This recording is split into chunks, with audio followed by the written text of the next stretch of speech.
अभिवादये अहमस्मि नारायणदत्तमिश्रः। अत्र भवतां स्वागतम् एतस्मिन् डीडी न्यूज़ वार्ता प्रसारणे। आदौ प्रमुखाः वार्ताः। प्रधानमन्त्री नरेन्द्र मोदी अद्य अनेक वैश्विकनेतॄन् सम्मिलेत्। हैदराबाद हाउस इत्यत्र Spain, Finland, Serbia, Croatia, Estonia, Bhutan, Kazakhstan इत्येतेषां देशानां प्रमुखैः सह द्विपक्षस्तरीय सहभागिता संवर्धनाय स्यात् अद्य प्रधानमन्त्रिणः मेलनम्। इंडिया AI इम्पैक्ट समिट इत्याख्यस्य सम्मेलनविशेषस्य अद्य तृतीयः दिवसः।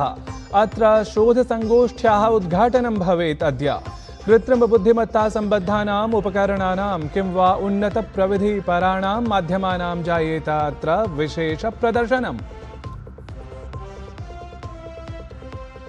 उच्चतमन्यायालयः अद्य पश्चिमबङ्गालराज्ये IPAC इत्येतेन सम्बद्धविवादस्य श्रवणं कर्तुं सिद्धः।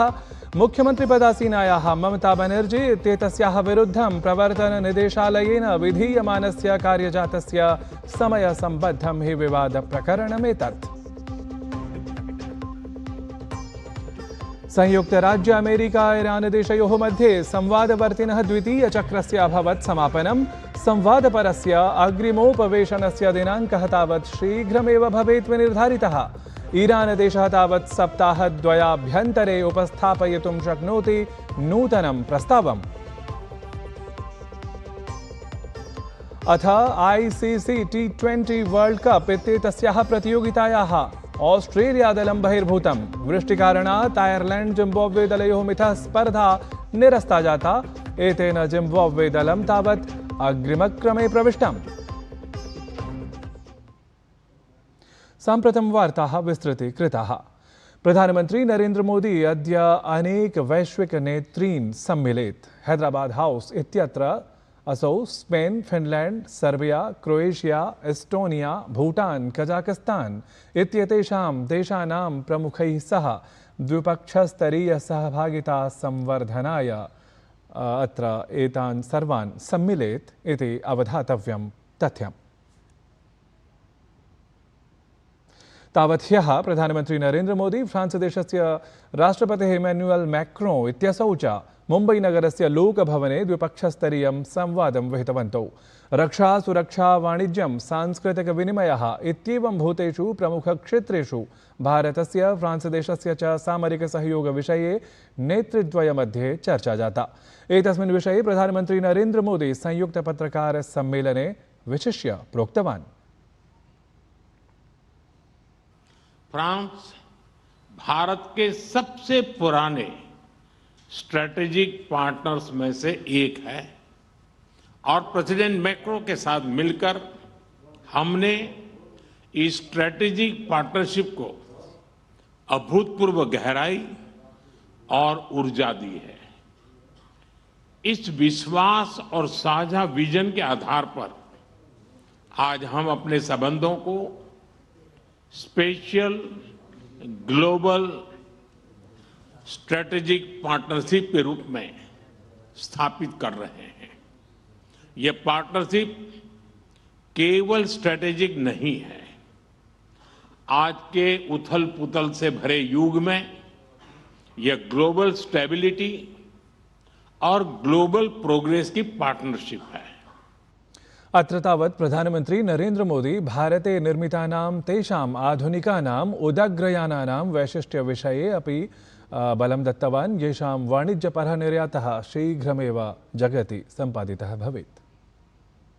हमें गर्व है कि भारत और फ्रांस मिलकर माउंट एवरेस्ट की ऊंचाइयों तक उड़ान भरने वाला विश्व का एकमात्र हेलीकॉप्टर भारत में बनाएंगे और ये पूरे विश्व को एक्सपोर्ट भी करेंगे। यानी India France partnership knows no boundaries. It can reach from deep oceans to the tallest mountain.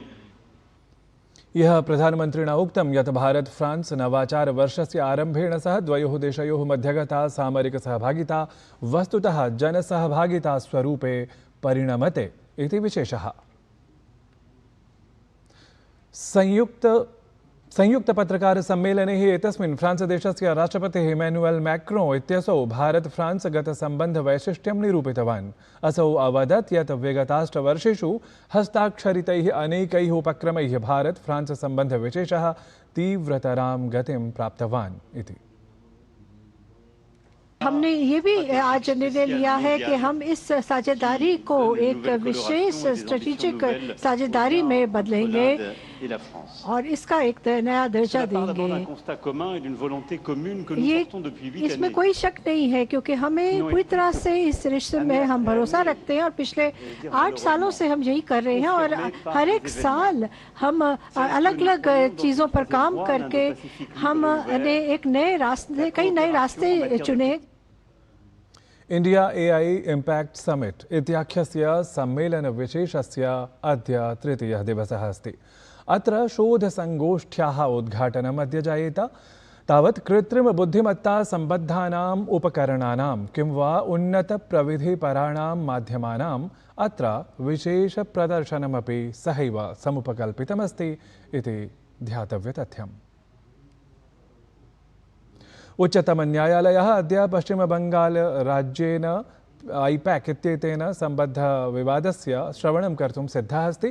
मुख्यमन्त्रिपदासीनायाः Mamata Banerjee इत्येतस्याः विरुद्धं प्रवर्तननिदेशालयेन विधीयमानस्य कार्यजातस्य समयसम्बद्धं हि विवादप्रकरणमस्ति एतत् इति राजनीतिप्रेमिणः जानीयुः एव। हर्षस्य विषयः एषः यत् प्रधानमन्त्री नरेन्द्र मोदी मासद्वयात् प्रभृति X, FB इत्यादिषु सामाजिकान्तर्जालपटलेषु नैरन्तर्येण संस्कृतसुभाषितस्य संविभाजनं नाम प्रसारणं करोति इति। विषयमेतमेवालक्ष्य भारतीयभाषासमितेः अध्यक्षेण चमुकृष्णशास्त्रीवर्येण प्रधानमन्त्रिणा समुत्थापितः उपक्रमः एषः संस्कृतभाषायाः संवर्धनार्थं महत्त्वपूर्णः प्रोक्तः। तेन उक्तं यदेतेन हि सुभाषितसंविभाजनपरेण पदक्षेपेण सर्वे जनाः लाभान्विताः भवेयुः, यतः दिनानुसारं दिनप्रसङ्गानुसारम् अथवा उत्सवानुसारं प्रसार्यमाणं सुभाषितं जनान् नूनं संस्कृतभाषां प्रति इतोपि प्रेरयति इति। आदरणीय प्रधानमंत्री महोदयः श्रीमान् नरेन्द्र मोदी महोदयः प्रतिदिनं संस्कृतेन एकं सुभाषितं स्वस्य सोशल मीडिया माध्यमेन प्रसारयति इति एतत् वयं सर्वे दृष्टवन्तः एव स्याम। सुभाषितं न केवलम् अस्मभ्यं ज्ञानं ददाति अपि तु प्रतिदिनं तस्य दिनस्य विशिष्ट विषयः यः भवति तं विषयं स्वीकृत्य तत् सुभाषितं प्रसारितं भवति। तेन अस्माकं तस्य दिनस्य महत्त्वमपि ज्ञायते, अपि च सुभाषितानाम् अध्ययनेन अवगमनेन अस्माकं व्यक्तित्वस्य अपि विकासः भवति, सर्वतोमुख विकासः भवति। किञ्च जागतिकसन्दर्भे अपि संस्कृतस्य प्रचारः भवति। जनाः सर्वे संस्कृतसुभाषितमाध्यमेन भारतस्य परम्परया सह संस्कृत्या सह ज्ञानभण्डारेण सह शास्त्रैः सह संयुक्ताः भवन्ति। तावदसौ एतदपि तथ्यं प्रत्यपादयत् यत् संस्कृतभाषायाः प्रसाराय प्रचाराय च सर्वैः एतादृशः प्रयासः समुत्थापनीयः, येन हि विश्वस्मिन् हि विश्वे संस्कृतं प्रति जनाः इतोपि संयुक्ताः आकृष्टाः वा भवेयुः, यन्माध्यमेन न भारतीयाः एव प्रत्युत वैदेशिकाः अपि भारतीयज्ञानपरम्परायाः सूत्रस्वरूपसहकृतं ज्ञानम् अवाप्नुयुः। संस्कृतस्य प्रचारः भवति। जनाः सर्वे संस्कृतसुभाषितमाध्यमेन भारतस्य परम्परया सह संस्कृत्या सह ज्ञानभण्डारेण सह शास्त्रैः सह संयुक्ताः भवन्ति। वस्तुतः मान्य प्रधानमन्त्रिणः एषः यः प्रयासः अस्ति जनानां परम्परया सह शास्त्रैः सह योजनस्य एषः यः सुभाषितमाध्यमभूतः प्रयत्नः अस्ति अत्यद्भुतः अस्ति। एतमेव विषयं इतोपि व्यापकप्रचार रूपेण एतत् प्रसारयितुम् अस्माभिः सर्वैः प्रयत्नः करणीयः। अस्माभिरपि अस्माकं सोशल मीडिया हैंडल्स यानि भवन्ति अकौण्ट्स् भवन्ति तन्माध्यमेन वयम् एतस्य पुनः प्रसारं कुर्याम। अपि च संस्कृतशिक्षकाः यदि वयं स्मः तर्हि कक्षासु एतस्य सुभाषितस्य विषये वयं प्रतिदिनं छात्रान् बोधयामः। गृहे वयं एतस्य सुभाषितस्य विषये कुटुम्बसदस्यैः सर्वैः सह चर्चयामः।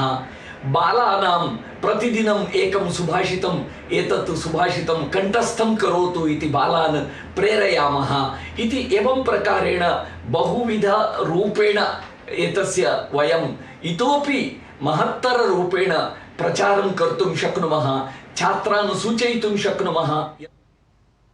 भारत संयुक्त राज्य अमेरिका देशयोः वाणिज्यस्तरीय संवादस्य अग्रिमः क्रमः शीघ्रमेव आरभ्यते। आगामि सोमवासरे भारतीय अधिकारिणाम् उच्चस्तरीयं दलं वाशिंग्टन नगरं प्रति प्रस्थास्यति। एतस्य प्रतिनिधिमण्डलस्य नेतृत्वं वाणिज्यमन्त्रालयस्य संयुक्त सचिवः मुख्यवार्ताकारः च दर्पणजयनः करिष्यति। विदेशमन्त्रालयस्य अधिकारिणः अपि एतस्मिन् दले समाविष्टाः भविष्यन्ति।